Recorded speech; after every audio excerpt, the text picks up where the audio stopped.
Thailand Cambodia issue. Thailand Cambodia ഇഷ്യൂവിനെ നമ്മൾ വേറൊരു പെർസ്പെക്റ്റീവിൽ നോക്കിക്കഴിഞ്ഞാൽ അമേരിക്ക, തായ്ലാൻഡ് അമേരിക്കയായിട്ട് കരുതാം, F-16 തയ്യാറായി നിൽക്കുന്ന അമേരിക്ക, അതുപോലെ തന്നെ കംബോഡിയ ചൈനയുടെ ആയുധങ്ങളുമായിട്ട് അണിഞ്ഞൊരുങ്ങി നിൽക്കുന്ന കംബോഡിയ. അപ്പോൾ അവിടെ ഒരു അമേരിക്ക ചൈന ക്ലാഷ് എന്നുള്ള രീതിയിൽ ഒരു ഇൻ്റർപ്രിട്ടേഷൻ കൂടി വരുന്നുണ്ട്. പക്ഷേ എന്നിരുന്നാലും അവിടെയുള്ള ഒരു തമിഴ് ടെമ്പിൾ, ഒരു എത്രയോ ആയിരം വർഷം പഴക്കമുള്ള ഒരു ശിവ ടെമ്പിളാണ് അവിടെ ഉള്ളത്. ആ ഒരു ടെമ്പിൾ ഇരിക്കുന്ന സ്ഥലമാണ് ഏറ്റവും ക്രൂഷ്യലായിട്ടുള്ള നിർണായക സ്ഥലം. ആ ടെമ്പിൾ കംബോഡിയൻസ് വിസിറ്റ് ചെയ്യുന്നതിന് തായ്ലാൻഡുകാർക്ക് താല്പര്യമില്ല. അതാണ് മനസ്സിലാക്കേണ്ടത്. കഴിഞ്ഞ മെയ് മാസം ഒരു കംബോഡിയൻ സോൾജർ കൊല്ലപ്പെട്ടതുമായിട്ട് ബന്ധപ്പെട്ട് ചെറിയ രീതിയിൽ ഇഷ്യൂ ഇങ്ങനെ സ്റ്റാർട്ടായി വന്നതാണ്. യുദ്ധം ചെയ്യാൻ പാടില്ല എന്ന് തടഞ്ഞു വെച്ചിരുന്നത് ഞാൻ പറഞ്ഞ സിനാവട്ര എന്ന് പറഞ്ഞ ആ ഒരു പ്രൈം മിനിസ്റ്ററാണ്. ആ പ്രൈം മിനിസ്റ്ററിനെ അമേരിക്കയുടെ ഗൂഢാലോചനയോടുകൂടി തന്നെയാണ് സസ്പെൻഡ് ചെയ്തത്. ചെറിയ വിഷയത്തിനൊക്കെ പ്രൈം മിനിസ്റ്ററെ ഒന്നും ആരും സസ്പെൻഡ് ചെയ്യില്ല. ഒരു എൻക്വയറിയൊക്കെ വെച്ച് കഴിഞ്ഞാൽ വിശ്വാസ വോട്ടെടുപ്പൊക്കെ നടത്താൻ പറ്റും. അതിലുപരിയായിട്ട് അമേരിക്കയുടെ സ്വാർത്ഥ താല്പര്യവും അമേരിക്കയുടെ താല്പര്യങ്ങൾ അവിടെ നടപ്പിലാകുന്നില്ല എന്ന് കണ്ടുകൊണ്ടാണ് അമേരിക്ക അവരെ എടുത്ത് മാറ്റിയത്. അപ്പോൾ എന്തായാലും അതൊരു സൈഡിലിരിക്കെ ഇപ്പോൾ തീർച്ചയായിട്ടും ഞാൻ കാണിക്കുന്ന ഈ ഫൂട്ടേജ് എന്ന് പറഞ്ഞു കഴിഞ്ഞാൽ ഏതാണ്ട് 1500-ലധികം കുടുംബങ്ങൾ ആ ഒരു ബോർഡർ മേഖലയിൽ നിന്ന്, കംബോഡിയ ബോർഡർ മേഖലയിൽ നിന്ന് അവർ ട്രാക്ടറിലൊക്കെ കയറി മറ്റുള്ള ഉൾപ്രദേശങ്ങളിലേക്ക് പോവുകയാണ്. അതുപോലെ തന്നെ തായ്ലാൻഡ് മേഖലയിലും ഇവാക്യുവേഷൻ സംഭവിച്ചിട്ടുണ്ട്. തായ്ലാൻഡ് മേഖലയിൽ ഏറ്റവും കൂടുതൽ ജനങ്ങളെ അവർ ഷെൽട്ടറിനുള്ളിലും അതുപോലെ പല പല സ്കൂളുകളിലൊക്കെ മാറ്റി പാർപ്പിച്ചുകൊണ്ടിരിക്കുകയാണ്. അപ്പോൾ അതായത് രണ്ടുപേരും ആ ഒരു ബാറ്റിൽ ഗ്രൗണ്ടിന് തയ്യാറാകുകയാണ്. തീർച്ചയായിട്ടും ഇതിനകത്ത് ചൈനയുടെയും അമേരിക്കയുടെയും താല്പര്യങ്ങളുണ്ട് എന്ന് തന്നെയാണ് വിലയിരുത്തലുകൾ.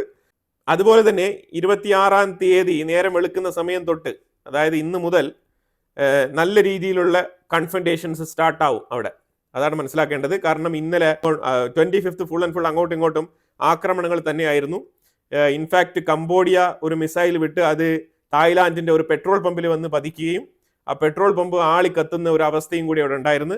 അതുപോലെ തന്നെ തായ്ലാൻഡിൻ്റെ 14 പേരിലധികം കൊല്ലപ്പെട്ടിട്ടുണ്ടെന്നുള്ള വാർത്തയും കൂടി തായ്ലാൻഡ് പബ്ലിഷ് ചെയ്തിട്ടുണ്ട്. കംബോഡിയ കുറച്ചുകൂടെ സീക്രട്ടാണ്. അവർ കാര്യങ്ങൾ അത്ര എളുപ്പത്തിൽ പുറത്ത് വിടാറില്ല. അതിനൊരു ചൈനയെ പോലെ തന്നെ ഒരു സീക്രസി അവർ മെയിൻറ്റെയിൻ ചെയ്യുന്നുണ്ട്. അപ്പോൾ അവിടെ എത്ര പേര് കൊല്ലപ്പെട്ടു, എന്താണ് അവിടെ സംഭവിച്ചത് എന്നുള്ളതിനെ കുറിച്ചുള്ള വാർത്തകളൊന്നും പുറത്ത് വരുന്നില്ല. രണ്ട് രാജ്യങ്ങളും പത്രസമ്മേളനങ്ങൾക്ക് കൊടുക്കുന്നുണ്ട്. ഇവരവരെയുമാണ് ബ്ലെയിം ചെയ്യുന്നത്. പക്ഷേ ബ്ലെയിം ചെയ്തതിൽ കംബോഡിയ പറയുന്നത് ഞങ്ങളുടെ ലാൻഡാണെന്ന് കംബോഡിയ ഇന്നത്തെ പത്രസമ്മേളനത്തിൽ ആവർത്തിച്ച് പറയുന്നുണ്ട്. ഇത് കംബോഡിയൻ ലാൻഡാണ്, അതിനെ ആക്രമിച്ച് കീഴ്പ്പെടുത്തി ഞങ്ങളുടെ ലാൻഡിന്റെ മേളിലുള്ള ഞങ്ങളുടെ സ്ഥലം മോട്ടിക്കാൻ വേണ്ടി വരുന്നതാണ് തായ്ലാൻഡ് എന്നുള്ള ഒരു സ്റ്റേറ്റ്മെന്റ് അവർ പറഞ്ഞു വെക്കുന്നുണ്ട്. തായ്ലാൻഡ് ഈ രീതിയിലുള്ള സ്റ്റേറ്റ്മെന്റ് പറയുന്നത് using tractors, trailers and everything in between, these Cambodian families are fleeing the border area to safety. We didn't dare to stay. They were fighting so hard that my house was shaking. Across the border in Thailand, families are doing the same. Already 100,000 people have been evacuated along the border, according to the government. We were looking after my mother at home and we heard gunshots, bang, bang, bang, and then continuous boom, boom sounds of explosions. I turned to my mother and said, "Mum, get in the car." We got in the car so fast we didn't bring anything with us. Tensions between the neighbouring countries. The deadliest strike so far was on a petrol station in Thailand's east. A hospital was also hit, according to the health ministry. തായ്ലാൻഡും ആ ലാൻഡിന്റെ സോവറിനിറ്റിക്ക് വേണ്ടിയിട്ട് തന്നെ പൊരുതുന്നു എന്നാണ് പറയുന്നത്. പക്ഷേ തായ്ലാൻഡിന് maximum എത്ര പിടിച്ചെടുക്കാൻ പറ്റുമോ അത്രത്തോളം പിടിച്ചെടുക്കാം എന്നാണ് അവർ തീരുമാനിച്ചിരിക്കുന്നത്. അടുത്തത് ഇസ്രായേലിന്റെ ഉള്ളിൽ ഏഴ് വിഷയങ്ങളൊക്കെ ഒരു സൈഡിൽ ഇങ്ങനെ പരിഹരിച്ചാലും മറ്റൊരു സൈഡിൽ ഇമ്മാനുവൽ മാക്രോൺ ആണ് ഇപ്പം പാലസ്തീൻ്റെ ഫുൾ റൈറ്റ്സ് ഏറ്റെടുത്തുകൊണ്ട് വന്നിരിക്കുന്നത്. ഫ്രാൻസിൻ്റെ ഉള്ളിൽ തന്നെ ഒരു ഒഫീഷ്യൽ പ്രസ്താവന പുറത്തിറക്കിയിട്ടുണ്ട്. ഇമ്മാനുവൽ മാക്രോണിന് സൈൻ ചെയ്ത് 2 പേജുള്ള ഒരു പ്രസ്താവനയാണ് പുറത്തിറക്കിയത്. അപ്പോൾ പുറത്തിറക്കിയിട്ട് അതിനകത്ത് പറഞ്ഞത് പാലസ്തീനിയൻ സ്റ്റേറ്റ് എന്ന് പറയുന്നത് വളരെ വളരെ ഇമ്പോർട്ടൻ്റ് ആണ്. അത് നിർബന്ധമായിട്ടും അത് 2 സ്റ്റേറ്റ് പോളിസിയിൽ സ്റ്റിക്ക് ഓൺ ചെയ്ത് പാലസ്തീനിയൻ സ്റ്റേറ്റ് ഉണ്ടാക്കണം എന്ന് തന്നെയാണ് ഇമ്മാനുവൽ മാക്രോൺ ആവശ്യപ്പെടുന്നത്. ആ ഒരു മെസ്സേജ് ഫ്രാൻസിൻ്റെ സൈഡിൽ നിന്നും പബ്ലിഷ് ചെയ്ത പാടെ ബെഞ്ചമിൻ നെതന്യാഹു അതിന് റിപ്ലൈ കൊടുത്തിട്ടുണ്ട്. ഇസ്രായേൽ ഇമ്മാനുവൽ മാക്രോണിൻ്റെ ആ ഒരു സ്റ്റേറ്റ്മെൻറ്റിന് ഒരു വിലയും കൊടുക്കുന്നില്ല. ഇസ്രായേൽ ഇവിടെ ടോട്ടലി ഡിഫറെൻ്റ് ആയിട്ടുള്ള ഒരു പിക്ചറിൽ ഇറാൻ്റെ പ്രോക്സികളുമായിട്ടാണ് ഇവിടെ യുദ്ധം ചെയ്തുകൊണ്ടിരിക്കുന്നത്. അപ്പോൾ അതുകൊണ്ട് ഇസ്രായേലിന്റെ ഉള്ളിലേക്ക് ഒക്ടോബർ 7 ആ ദിവസം അതിക്രമിച്ച് കയറി വന്ന് ഇസ്രായേലികളായിട്ടുള്ള ആൾക്കാരെ, സിറ്റിസൻസിനെ, പൗരന്മാരെ കടത്തിക്കൊണ്ടു പോവുകയും ഒരുപാട് പേരെ കൊലപ്പെടുത്തുകയും ചെയ്ത ആ ഒരു വിഷയത്തിനെതിരെയാണ് ഇസ്രായേൽ പൊരുതുന്നത്. ഇപ്പോഴും നിലവിൽ നമ്മുടെ ബന്ദികളെ അവർ പിടിച്ചു വെച്ചിട്ടുണ്ട്. ഈ ഒരു സാഹചര്യത്തിൽ ഇമ്മാനുവൽ മാക്രോണിന് ഈ പോയിന്റുകളൊന്നും തന്നെ ആ ഒരു പ്രസ്താവനയിൽ പറയാനുള്ള മാനസികാവസ്ഥ ഉണ്ടായില്ല. ഇത് വേറെന്തോ ഒരു അസുഖമാണ് എന്നാണ് ഇസ്രായേലിന്റെ സൈഡിൽ നിന്ന് പറഞ്ഞു വെച്ചത്. അതിലുപരിയായിട്ട് ഫ്രാൻസിനെയും ഇമ്മാനുവൽ മാക്രോനെയും വൺ മോർ ഇറാനിയൻ പ്രോക്സി ആയിട്ടാണ് കണക്കാക്കുന്നത് എന്നാണ് ഇസ്രായേലിന്റെ സൈഡിലുള്ള വാദം. അതുപോലെ ഇസ്രായേലിന്റെ എൻറ്റയർ ടീം, ഡിഫൻസ് ടീം, വളരെ ഇമ്പോർട്ടൻ്റ് ആയിട്ടുള്ള ഉദ്യോഗസ്ഥരാണ് ഇന്ത്യയിലേക്ക് വന്നത്. നമ്മളുടെ നാഷണൽ സെക്യൂരിറ്റി അഡ്വൈസർ അജിത് ഡോവലുമായിട്ട് ഒരു ഫുൾ ഡേ ഡിസ്കഷനാണ് ഉണ്ടായത്.